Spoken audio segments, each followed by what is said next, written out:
और यहाँ पर आप लोग समझिए कि आप देखिए उपसर्ग की जो वीडियो होगी आप लोग उसको अलग देखते हैं। कहने का मतलब है कि आप जो उपसर्ग की जो वीडियो होगी, कहने का मतलब जो प्रत्यय की जो वीडियो होगी, साथ ही साथ में जो तत्सम तद्भव होंगे और आपके जो पर्यायवाची शब्द होंगे, आप लोग क्या करते हैं कि इन वीडियो को आप लोग अलग अलग वीडियो में देखते हैं। तो यहाँ पर आप लोगों को क्या होगा कि यहाँ पर जो उपसर्ग, प्रत्यय और तत्सम तद्भव और पर्यायवाची शब्द, बिल्कुल यही क्लास में आपको ये सब देखने को मिलेंगे। और यहाँ पर देखिए आपको सारे के सारे जो इम्पोर्टेंट टॉपिक हैं, उपसर्ग हो गया, आपका प्रत्यय हो गया, आपका तत्सम तद्भव हो गया, साथ ही साथ में आपके जितने भी पर्यायवाची शब्द जो बनते हैं आज की इस क्लास में डिस्कस करेंगे। देखिए क्लास को पूरा देखिए, क्योंकि स्टूडेंट्स आपकी जो बोर्ड परीक्षाएं बिल्कुल आपकी नज़दीक आ चुकी हैं। नज़दीक आ चुकी, कहने का मतलब है कि आपकी स्टूडेंट्स बोर्ड परीक्षाएं स्टार्ट होने वाली हैं। तो आप लोग भी अपनी इस तैयारी को स्टार्ट कर दीजिए और बेहतरीन तैयारी करिए ताकि आप बोर्ड में टॉपर बन सकें। चलिए आप लोग बोर्ड में टॉपर बन सकेंगे और अच्छी तैयारी करेंगे तभी आप लोग बोर्ड में टॉपर बन सकेंगे। चलिए हम यहाँ पर स्टार्ट करते हैं। सबसे पहले यहाँ पर हम बात करेंगे कि उपसर्ग क्या है, फिर हम बात करेंगे प्रत्यय क्या है, फिर हम बात करेंगे तत्सम तद्भव के बारे में बात करेंगे, फिर हम पर्यायवाची शब्दों के बारे में बात करेंगे। और ये क्लास आज के बाद देखने के बाद फिर स्टूडेंट्स आपके जो 10 नंबर जो हैं आपके हम यहाँ पर कंप्लीट हो जाएंगे, आपके 10 नंबर कंप्लीट हो जाएंगे। आपके देखिए उपसर्ग जो है मिनिमम आपके 3 उपसर्ग पूछे जाते हैं और 3 नंबर के उपसर्ग पूछे जाएंगे। प्रत्यय भी ऐसे पूछे जाते हैं 2 से 3 नंबर के। फिर देखिए आप इसके हम बारे में बात करते हैं और क्लास को स्टार्ट करते हैं। और यहाँ पर देखिए उपसर्ग के बारे में पहले यहाँ पर हेडिंग डालेंगे कि उपसर्ग क्या है। उपसर्ग क्या, उपसर्ग किसे कहते हैं, सबसे पहले हेडिंग डालकर लिखेंगे। और यहाँ पर सबसे पहले यहाँ पर समझते हैं कि उपसर्ग किसे कहेंगे। और चलिए यहाँ पर बात करते हैं कि उपसर्ग किसे कहते हैं। अब देखिए कोई शब्द है, अगर हम किसी शब्द के आगे उपसर्ग की पहले परिभाषा देखिए कि वही वर्ण या वर्ण समूह, वे वर्ण या वर्ण समूह जो किसी शब्द के पहले जुड़कर अर्थ को बदल देते हैं, क्या कहलाते हैं वो, तो उनको हम उपसर्ग कहते हैं। तो उनको हम क्या कहते हैं, उपसर्ग कहते हैं। पहले प्रश्न को पहले सही से, सॉरी, जो उपसर्ग की जो परिभाषा है, परिभाषा को समझिए। परिभाषा क्या कह रहा है कि वे वर्ण या समूह, वे वर्ण या वर्ण समूह जो किसी शब्द के पहले जुड़कर अर्थ को बदल देते हैं। जैसे आप लोग एग्जाम्पल के तौर पर समझिए, हमें यहाँ देखिए कुछ उपसर्ग हैं और उनको किन तरीकों से लिखेंगे आपके बोर्ड में ये उपसर्ग पूछे जाएंगे। जैसे देखिए आपका जो अनुवसर हो गया, अब देखिए अनुवसर हो गया, जैसे आपका ये देखिए वसर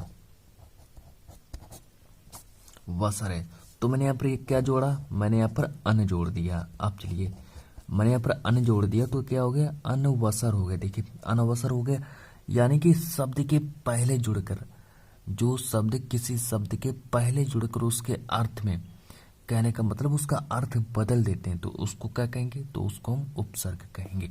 तो देखिए यहाँ पर इसने अर्थ को बदल दिया। अब देखिए ये जो अनौरस आप लोग देख रहे हैं कि आगे अन लगाए, ये देखिए शब्द को बदला जा रहा है। अब देखिए अनाचार, समझ रहे हैं, अनाचार लिखा है, तो यह क्या हो रहा है कि शब्द को थोड़ा थोड़ा बदल कर लिख रहे हैं। तो यहाँ पर शब्दों में क्या हो रहा है, शब्दों में बदलाव हो रहा है। कहने का मतलब है कि ये शब्द आगे जुड़कर अर्थ को बदल रहे हैं। अब चलिए और आगे बात करते हैं, अनु के बारे में बात करते हैं। अब देखिए अनु क्या है, अनु से कौन शब्द बनेंगे, तो देखिए कारण, ये देखिए कारण शब्द जो है, कारण अलग है। अब करण में मैंने क्या जोड़ दिया, अनु जोड़ दिया, तो ये मेरा क्या बन गया, अनुकरण बन गया। फिर देखिए अब क्या लिखा, अनुचर। अब देखिए ये लिखा है अनुचर, ठीक है। अब अनुचर, ये देखिए आपका चर है, चर में अनु जोड़ दिया, अनुचर हो गया। फिर आपका गामी लिखा, गामी में अनु जोड़ा गया। फिर इसके बाद जो नेक्स्ट है आपका अधि,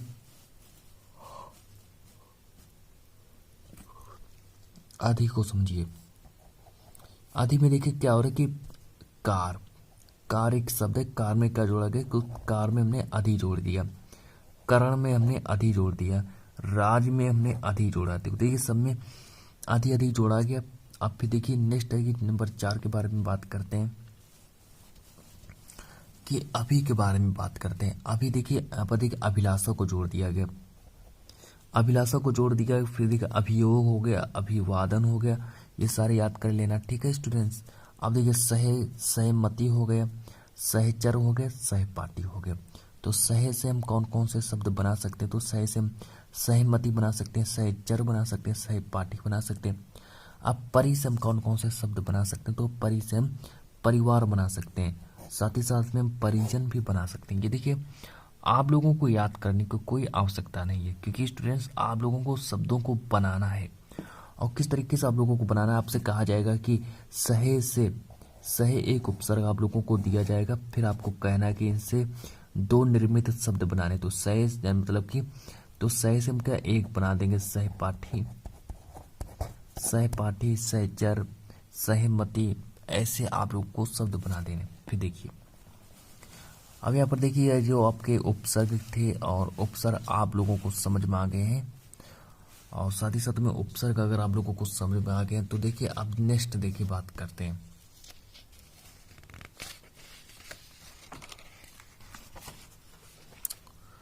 अब यहाँ पर देखिए बोर्ड में आपसे जो प्रत्यय जो पूछा जाएगा, प्रत्यय कैसे पूछा जाएगा, अब हम प्रत्यय के बारे में बात करते हैं। तो चलिए हम पहले यहाँ पर प्रत्यय के बारे में कुछ इंपॉर्टेंट प्रत्यय के बारे में बात करते हैं। अब देखिए यहाँ पर पहले इसको समझिए। अब पहले भी आप लोग प्रत्यय की पहले आप लोग परिभाषा को लिख लीजिए। प्रत्यय की जो परिभाषा है, प्रत्यय की परिभाषा कैसे बनेगी, ये जो आपके उपसर्ग हैं वेरी वेरी इंपॉर्टेंट, जो आपके जो उपसर्ग हैं, हम उपसर्गों के बारे में बात कर चुके हैं। अब हम बात करेंगे प्रत्ययों के बारे में। चलिए अब हम बात करेंगे किन के बारे में, तो अब हम बात करेंगे जो आपके इंपॉर्टेंट प्रत्यय होंगे। तो अब हम प्रत्ययों के बारे में बात करेंगे। तो चलिए स्टार्ट करते हैं प्रत्ययों को। अब जो प्रत्यय की जो परिभाषा है वो कैसे बनेगी, प्रत्यय की परिभाषा देखिए समझिए। प्रत्यय की परिभाषा जो है कैसे बनेगी कि जो किसी वर्ण शब्द के अंत में जोड़े जाते हैं। अब यहाँ पर देखिए समझिएगा कि जो अंत में जोड़े जाते हैं, उपसर्ग की परिभाषा क्या थी? उपसर्ग की परिभाषा थी जो शब्द किसी शब्द के पहले जुड़कर शब्द को बदल देते हैं। लेकिन प्रत्यय में क्या होगा कि वो शब्द अंत में जोड़े जाएंगे। अब देखिए जैसे आपका आई हो गया, आई को हम कहाँ जोड़ेंगे? आई को हम अंत में जोड़ेंगे। जैसे मोटाई, पिसाई, चौड़ाई, देखिए अंत में देखिए आई आ रहा है, तो इसको ही हम प्रत्यय कहेंगे, मतलब उसको हम अंत में जोड़ेंगे। उपसर्ग में क्या करते हैं, किसी शब्द को पहले जोड़ते हैं, और प्रत्यय में हम क्या करते हैं, किसी शब्द को बाद में जोड़ते हैं। फिर देखिए यहाँ पर बात करते हैं जैसे आपका त्व हो गया, त्व से कौन कौन से शब्द बनेंगे? त्व, त्व से कौन कौन से? त्व या देखिए महित्व, लघुत्व, बंधुत्व हो जाएगा, लेकिन मैंने यहाँ पर लिखा नहीं है। तो महित्व देखिए आपका हो गया, साथ ही साथ में आपका लघुत्व हो गया। अब ये देखिए आपका त्व से दो शब्द यहाँ पर देखिए आपके बन गए, इस तरीके से आपको लिखना पड़ेगा। फिर देखिए ता नंबर, देखिए जो नंबर 3 है, नंबर 3 पर देखिए ता, ता से हम कौन कौन से शब्द बना सकते हैं? तो ता से देखिए हम आपका अंत में जोड़ रहे हैं, जैसे आपका मधुर है, मधुर से लास्ट में जोड़ा ता, तो आपका शब्द बनेगा मधुरता। फिर देखिए महानता, मानता शब्द बनेगा। फिर देखिए आपका लघुता शब्द बन जाएगा। साथ ही साथ में पाने से, पाने जो आपका शब्द है, पाने शब्द से बनने वाले, अब पाने से हम कौन कौन से शब्द बना सकते हैं? जैसे आपका बचपन हो गया, लड़कपन हो गया, भोलापन हो गया, इस तरीके से आपको लिखना पड़ेगा। फिर देखिए आवा, आपका आवाज, जैसे पहनावा, दिखावा, पहनावा आपको लिखना है, साथ ही साथ में आपको जिस तरीके से आपको वहां पर दिखावा भी लिखना पड़ेगा। तो ये इंपॉर्टेंट प्रत्यय थे। अब हम यहाँ पर से स्टार्ट करते हैं आपके जो तत्सम तद्भव, आपके जो इंपॉर्टेंट तत्सम तद्भव कौन कौन से जो आपके बोर्ड के लिए काफी इंपॉर्टेंट है। तद्भव तत्सम के बारे में बात करते हैं। यहाँ पर देखिए हम इंपॉर्टेंट जो आपके जो उपसर्ग और जो प्रत्यय हैं, उपसर्ग प्रत्ययों के बारे में हम बात कर चुके हैं। तो अब हम क्लास को और आगे बढ़ाते हैं, और आगे बढ़ाने के साथ साथ आप लोग क्या करें कि इनको सही सही से लिखते भी चलिए, और साथ साथ में, ताकि आप लोगों को याद करने में कोई भी तकलीफ ना हो।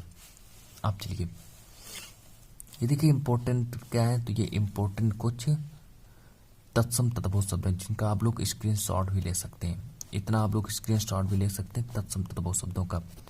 अब चलिए यहाँ पर जैसे आपका दूध हो गया, तो अब सबसे पहले यहाँ पर देखिए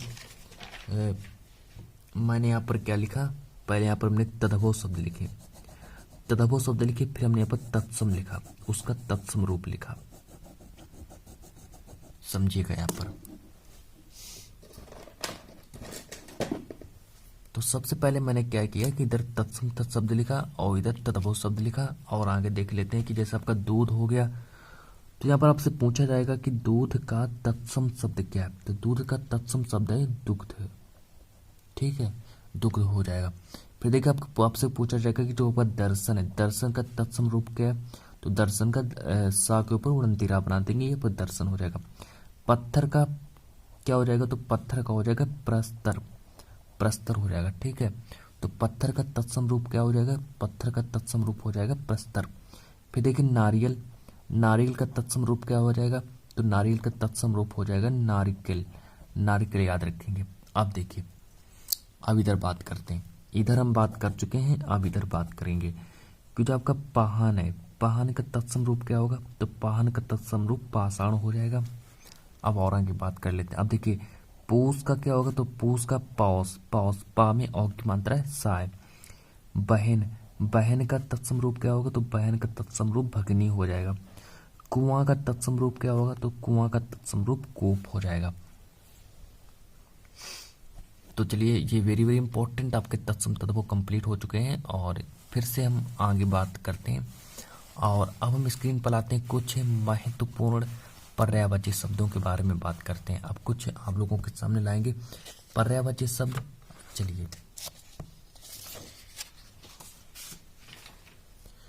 तो ये देखिए वह महत्वपूर्ण पर्यायवाची शब्द हैं जो आपके बोर्ड के लिए काफी इंपॉर्टेंट हैं, और आप लोगों को इन पर्यायवाची शब्दों को याद करके चले जाना है।